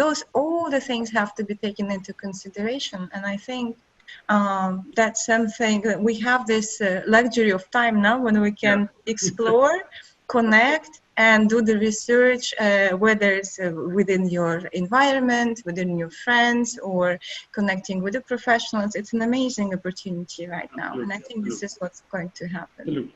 Thank you so much for your opinion. Moving on to Mr. Jain, you have a number of students who are looking at placement opportunities with the producers or the manufacturers. What are the challenges and the opportunities in brief that you feel the students go through or the fresh graduates go through? You said in brief. So I would say, see, when a student is multi-skilled, it will be easy placement, because in the coming time now, what is required is a jeweler would not want to employ 5 people. They would want one person to handle 3 roles, like one person who can do the retail, who can handle the customer, who can sell the gold jewelry as well as diamond jewelry, and who can draw on paper, or maybe he can do little photography. So if these 4 things can be taught to one person, then that will be good thing. So that can be a way ahead, that a gold salesperson can be taught for diamond jewelry, for drawing, for designing, and for photography. So this will be those students who have learned a little bit. They should learn more roles, and then it will be very easy for them to get a job. How has been the response with respect to your experience in terms of students getting opportunities with the producer? What has been your challenges that you have as faced per for my your experience, what I have, because I'm very strong believer of creating a multi-skilled professional. And whenever I have promoted this multi-skilled professional, I have always have demands from the market, which is uncompletable. Means there is much more demand than what is required. If you remember, we had this discussion last time also, a multi-skilled professional. And as I'm saying it, everybody, Mr. Chandu would also appreciate if a person has 5 skills, he would want to employ somebody like that. So that's really, if we can, this is a area where the jobs are there always. For a multi-skilled professional, there's no limit. Thank you so much for your opinion. Mr. Garg, Ashish Garg, as a leading producer, as one of the largest producers in terms of human resources, KGK has been one of the best human resource company, regarded as one of the best. What is your take on the young designers coming into any manufacturing unit or production unit? How welcome are they? Thanks, Ibo, for bringing me in. And definitely, I agree. I'm actually proud of the fact that KGK is called a training house for lots and lots of, professionals who have joined us and who have learned the tricks of the trade and have started their own business, have joined the company here and worked with us. So definitely, we at KGK really do a lot of efforts in training a certain person who has joined. The challenge was always that you get a skilled professional. Getting a skilled professional in the industry was not that easy earlier. We always had people who were educated, but they were not skilled. They were not having the information about the industry. So when we used to have trainees coming in from the jewelry background, those people still had some, information about the industry in their blood, and we were able to mold them much better. But since last 5 to 7 years, we are seeing a lot of other, people from other industry or other, profiles coming into this industry, and to mold them is a very big challenge because they are educated by all the, the training institutions, but they are still not ready to enter in the corporate world in the jewelry industry. So there is a long process that we have where we are, doing lots and lots of work on these people, and then making them job ready, or where they can actually finally add value to the industry. And the major challenge that we have is they are not aware about the consumer. See, any designer who comes in is bringing his creativity. He's bringing his talent in terms of skill of designing or sketching and everything. But ultimately, as Mr. Theo said, that you have to create relevant designs to the consumer base you're targeting, and that information and that knowledge has to be provided to your team. And if they are able to understand that, they are definitely creating and definitely will create relevant designs for which will be far more sellable and far more profitable for everybody. And that's why even in the post-COVID scenario, we will see the same thing happening, that you have to understand the consumer psyche. Your design team has to understand the consumer psyche, what they are going to look for in a jewelry design post-COVID. And you have to adapt and design that kind of a product and bring it to the table.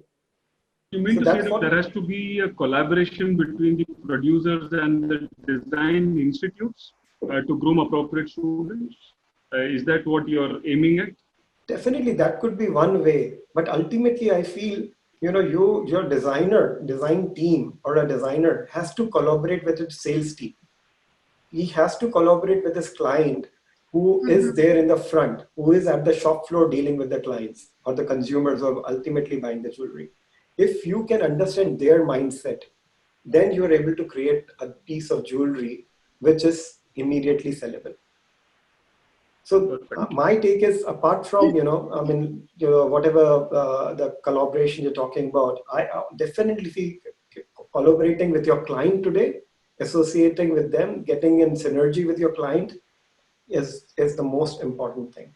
And that's how we have been able to create some of the very good product line for both our, for Lazurde also, and for so many of our clients, where we have collaborated deeply with our clientele and understood their requirement and able to come out with a nicer products. Absolutely. Mr. Hemant Shah is with us today, and he has over 3.5 decades of experience, maybe more. Mr. Shah, there is one important question that lies in everybody's mind is, when jewelry designing consists of technological implications, how can it be online?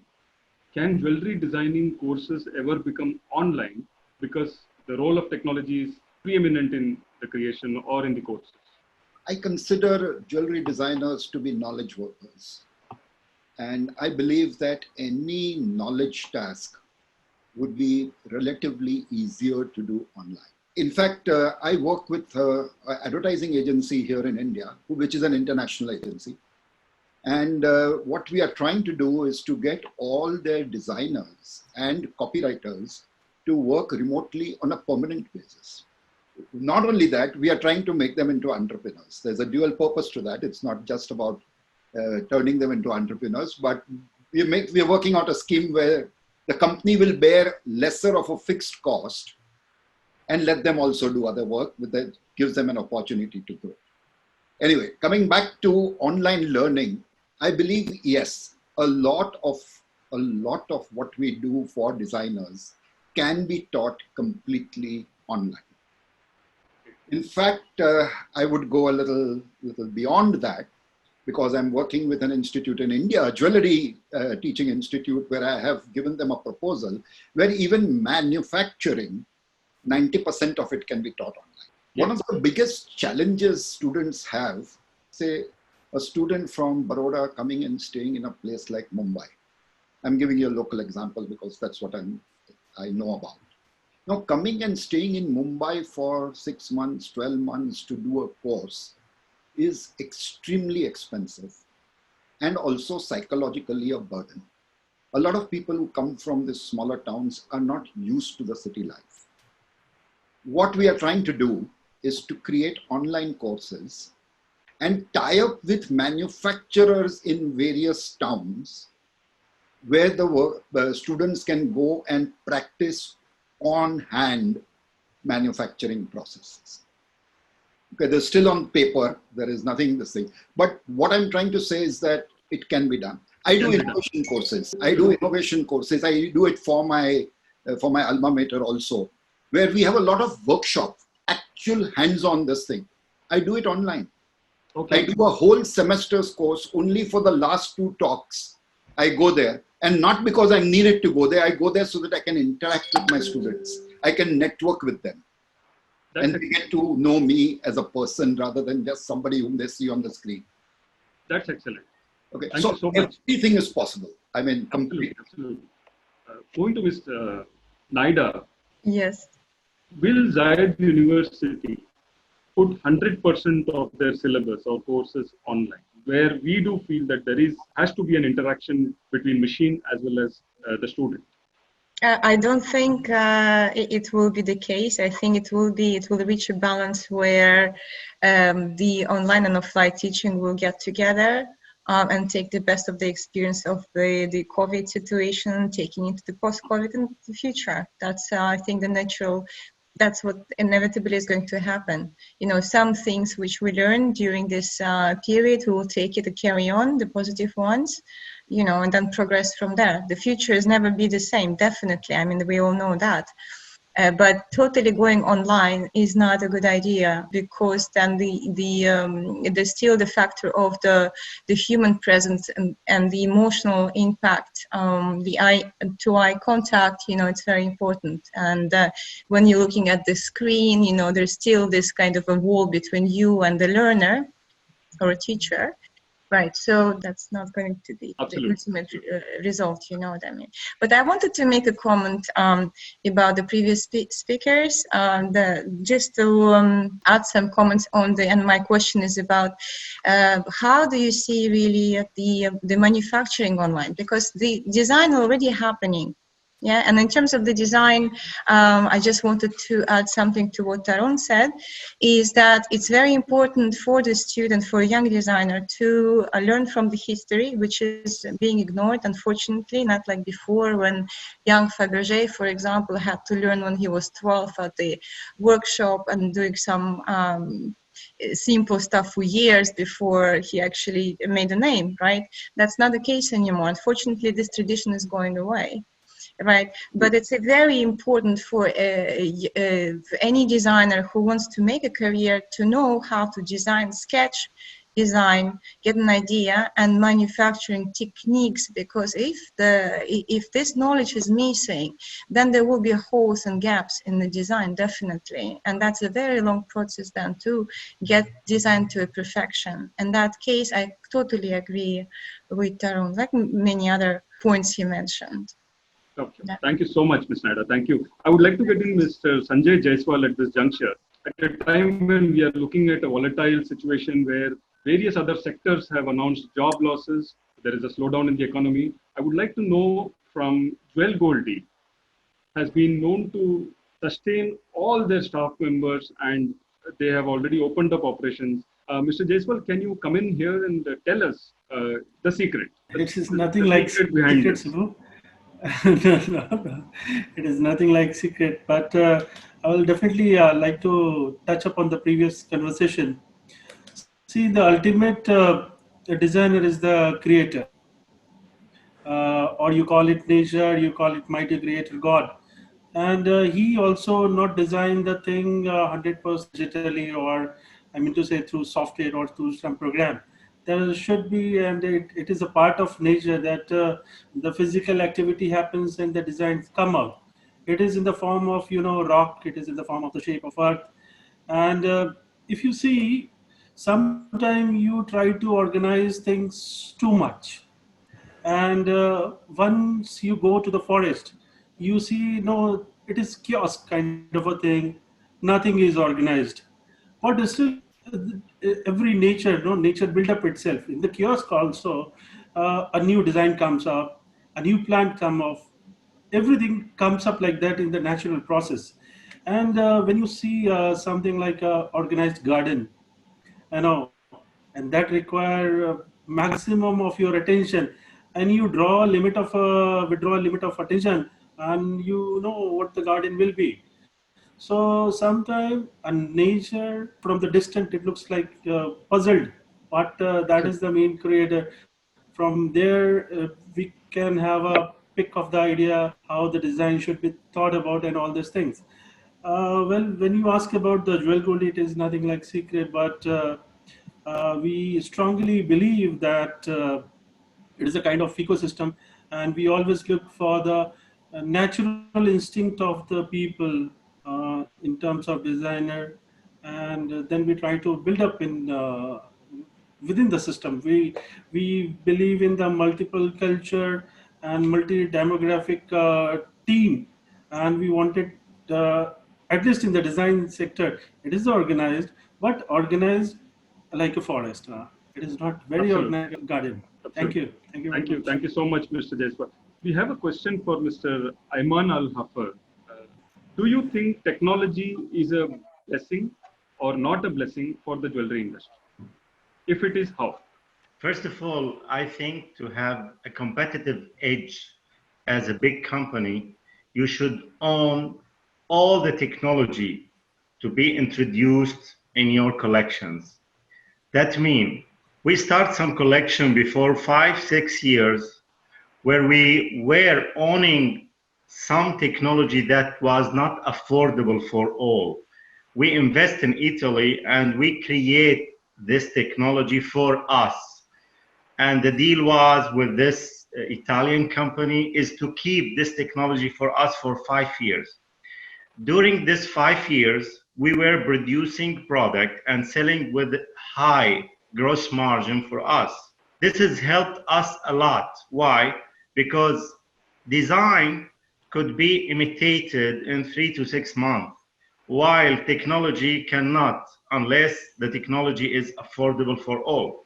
Whenever you buy or invest in a technology and it's forbidden for others and it's only for you, that means you could create a lot of ideas, a lot of collection, and you could sell it with the price you like, and there is no competition.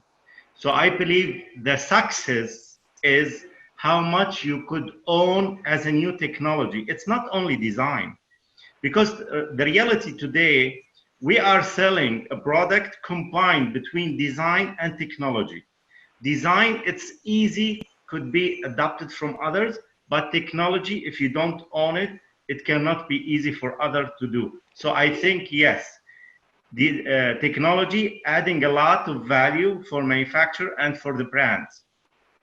Again, we developed a lot of collection during the past 25 years, and we made a good gross margin because we were owning this technology alone. I have a question Right. regarding that. Yes, Martina. Yeah, Yes. to Ayman. Thank you very much for the comment, which leads me to a question about your investment into the machinery. For example, let's say you are investing a lot of money into purchasing a particular machinery, right? Like, and Correct, then yeah. 1 year later, you have a new model which is faster and more efficient, saving you materials and so on, working on less electricity or without. So what are you going to do then? We sell the old technology and we buy the new one. Yes, but then, I mean, By the way, Lazordi is the 4th largest manufacturer worldwide. So whatever technology available worldwide, we are buying. Whenever there is something new, we are buying the old technology, we are resell it again. We have a big center to sell the current technology for others, and we keep the new technology for us. yeah, I see. But I mean, my question was about, how do you sustain worldwide, the wastage of the materials, you know what I mean, right? Like, for example, how many computers now no longer in use, right? And it's becoming a rubbish. It's not, nobody is going to use them, right? So same thing with the machinery. So instead, maybe the opportunity lays into upgrading, the perspective of upgrading the machinery rather than selling and buying. Sometimes to upgrade the same machinery, it will cost you half of the new machinery. This is number one. Still, when you upgrade it, there is some function cannot do similar to the new technology. Third, part of the old technology, by the way, still we are using. Why? Because today, I think the past 8 to 10 years, there is not a major high new technology available. So what we are doing really is a combination between different technology to create a new collection. This is what we are doing nowadays. I see. Thank you so much for the answer. Mr. Subbu, I want to just add on to what Mr. Ayman has said just now. Having latest technology and all the technology in the world is the best way. I agree with him completely. But there is another important aspect to the technology is the innovative use of the technology.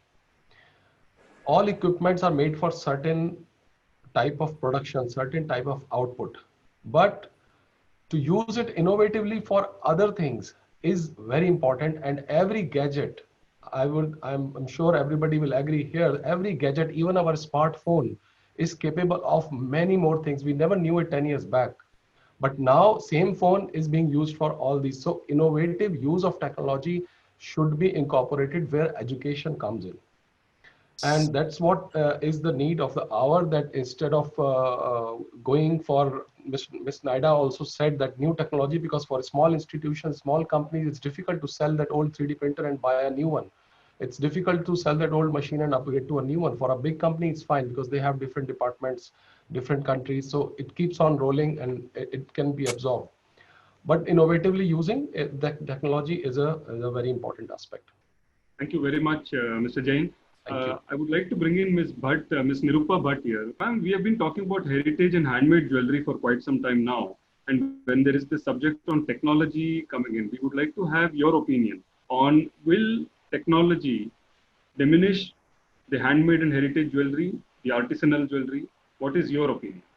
I think, in fact, the technology can help to help the heritage or the handmade jewelry. Because even when you are using the handmade jewelry, whether it is finishing, whether it is polishing, whether it is selling, I think the technology can really help you to give you a much, much better product. And I think Mr. Jain made an excellent point here, which is about the technology is available. It is question is, how do you apply that? So take example of the laser machines. Laser machines, they're available for many years. And the way they have been, and we have seen the use of lasers, say in diamond cutting industry, for example, and now in jewelry manufacturing as well. I think the way it has progressed over the years, it is amazing. The way it reduces the waste, the way it is giving you a better quality. So I think whatever kind of jewelry that you may make, I think technology is always very useful. And one point that I would like to make is that it is very important for us to really invest and help the artisans or our workforce, really to empower them with the technology, help them to understand what it is. And I'll give you a simple example here. Tanishq has done a great job of really driving home this point with their vendors, and Mr. Jaiswal is here. But even for the handmade jewelry, they have said, how do you really help them to become much more productive, get better yield, so that they become more productive, they will be more, they will earn more, they will become more efficient. And I think technology certainly, whether you make it handmade, machine made, whatever, I think it has a great role to play, in my opinion. I manufacture jewelry which is based on Indian crafts. Okay, so I'll give you an example of one of the crafts I work at. It's called the Dokra craft. Okay, that craft is completely green. They use the lost wax casting process, but they do not use electricity. They do not use any chemical-based substance. So there is no investment powder that is used. There is no wax that is used. The wax they use is beeswax. Instead of investment powder, they use a particular sticky mud that is available in the area in which they operate. Why I'm talking about this is the question about technology. We still work with those craftsmen without using electricity, but we've helped them to improve their operations manually. To give you an example, the furnace in which they melt or they make the wax go away, they used to fan it using a cardboard fan, a sheet of cardboard which they would fan. After some time, we got them a bellow. Now, as the work increased and their hands became strong enough, we said, now we need to focus on their legs. So we got them a cycle, which we put on a platform. And now, instead of bellowing with a hand, they pedal and the fire lights up. But at the same time, these same craftsmen know how to use a computer. I email my orders to them, and they will manufacture it and send it to me. But my product is all green. So where to apply technology depends on the USPs of my USP is that my product is green. Okay, so for me to go and give them a burner which is going to make their life way easier, but that doesn't then serve, that kills my product story. Absolutely. So the use of technology is going to depend on a lot of things, which is the vision of your company at the end of it. Absolutely. Absolutely. Thank you so much, sir. Thank you for your opinion. One final question which has come for Ms. Naida. Yes. What are the specific courses that you are going to include in your syllabus, keeping in mind the situation or the new normal that we will be facing? Are there anything new that is going to happen with Zayed University?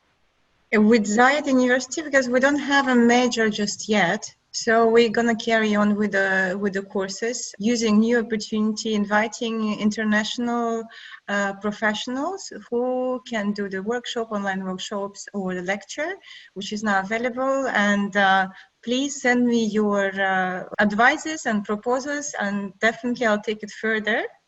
Here's the opportunity. Right. But other than that, yes, we are also working on the establishing laboratory for Zayed University Abu Dhabi and Dubai campus, when we are looking into the latest machinery, talking about which will work and sufficient and easy for students to learn as well, which again takes time and will make so that it will make also for students easier to learn and take it further into manufacturing, because at the moment we are focusing on the design. I would just want to give 2 tips on innovative use of technology to all the designers today, so they have some good takeaway from the webinar. So as I said, innovative use of technology to all the designers today, I would like to tell you. One is with 3D printer. When you are printing 3D, you are giving it to for manufacturing. You can do, instead of making 1 print, you can make 2 prints. And the golden spray paint you find for the cars, you can spray on that print and keep it as your inventory, as a sample where you can place your gemstone. Customer will never make out that this is plastic or this is gold. It's just a way of creating your inventory. So, and you will have a masterpiece to match with the finished piece. How's it looking? So always get 2 or 3 pieces printed rather than 1. The second way is when you are transmitting pictures on your mobile phone, the customer is not Ms. Nadia. Yes, I just wanted to say, before I lost my thought, I just wanted to say about the we are in tune with Mr. Tarun, because every time he speaks, it's like resonating in my head, because I totally agree. For designers, before you manufacture, presentation and design is very important. Sorry for interrupting. So the second tip for today is when you are transmitting pictures, customer is not able to make out the actual size.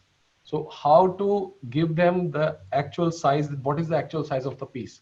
So just make a simple thing. Draw outline of your mobile phone on a paper, whichever phone you're using. Place your jewelry on that paper and then take a picture with digital camera or whatever. Send it to the customer and tell them to zoom into the outline of the phone. So when they zoom into the outline of the phone, they will have the actual size.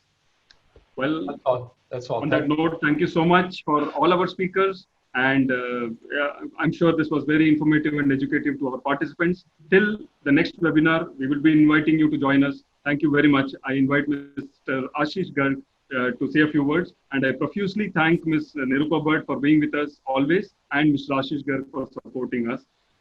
This e-forum has been presented by Jewel Goldie. We are very thankful to Mr. Sanjay Jaiswal.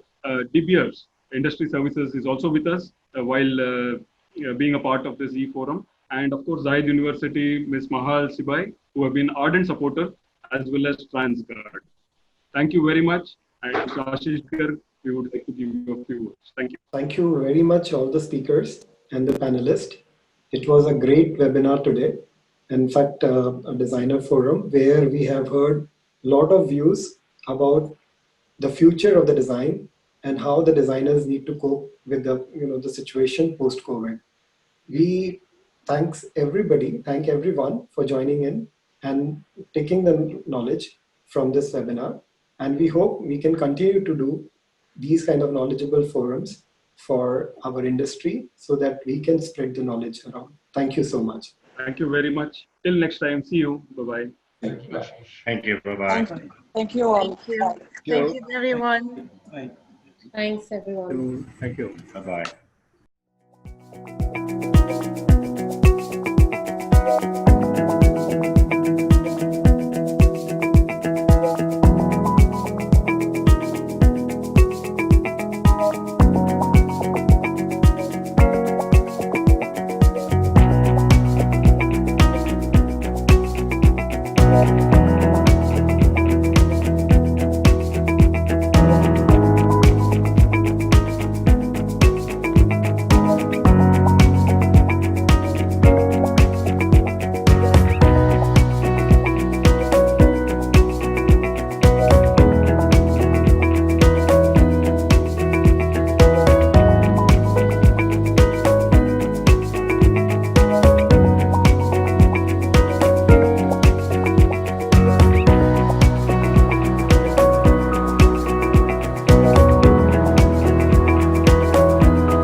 This is a diamond created completely by nature. A precious mineral older than life on Earth. We can quantify its value using the 4 C's: color, cut, clarity, and carat weight. But to know what makes it truly special, we must go beyond. At the De Beers Group, we want to share our expertise with those who value these exquisite gems as much as we do. Let us take you on a journey 3 billion years into the past and hundreds of kilometers below the surface of the Earth. This diamond was born from naturally occurring extreme temperatures and crushing pressures.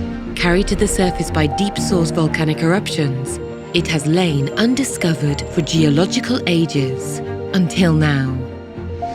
With pioneering exploration and mining technologies, we can find and extract it. With expert cutting and polishing, we can bring out its inner light. And with extraordinary knowledgeable people, we can share our passion with the world. From mining to grading, we at the De Beers Group have expertise in every stage of the diamond pipeline. This has given us the tools to build innovative, flexible and enriching courses, both online and laboratory-based, to help you better understand how these stunning gifts of nature came to be. Because if you love diamonds, your customers will too. Go beyond the 4 C's. Discover a story billions of years in the making.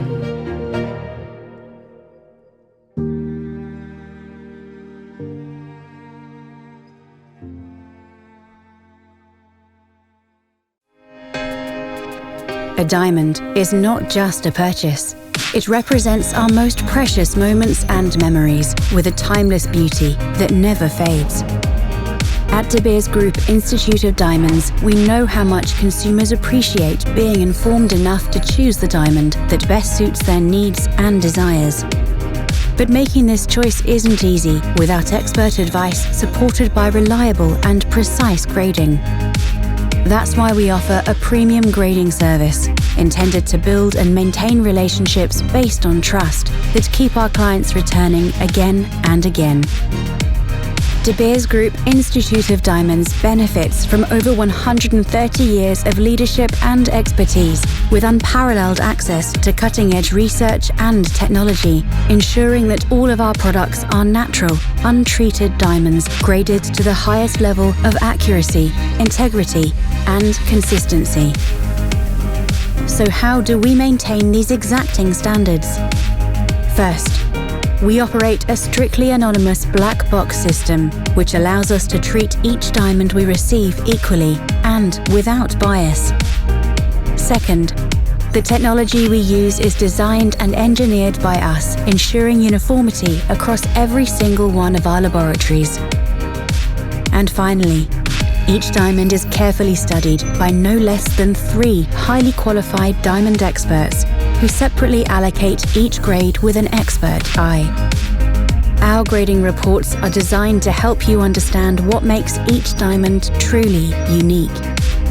We take pride in being a source of support for our customers and in guiding them from a position of trust through every step of their search for their perfect diamond.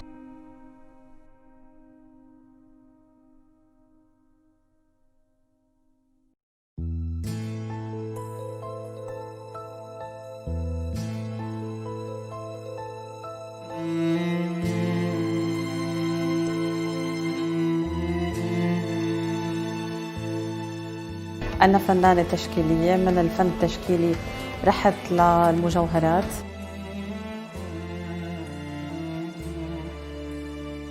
الكولكشن بتبتدي بس ما بتنتهي، يعني مش إنه أنا بنزل كولكشن وخلص لهي السنة وبس.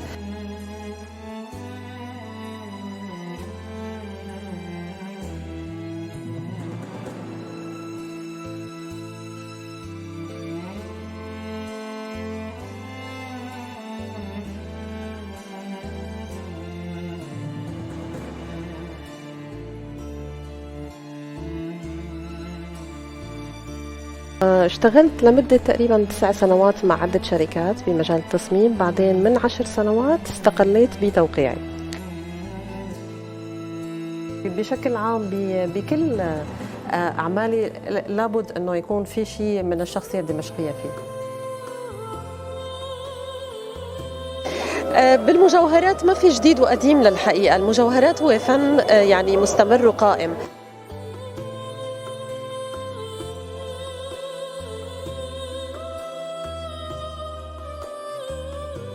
إنه الفكرة الأولى لما بتبلش معي بتبلش بمكتبي، تنطلق من هنيك على الورق وبترجع بعدين تتطور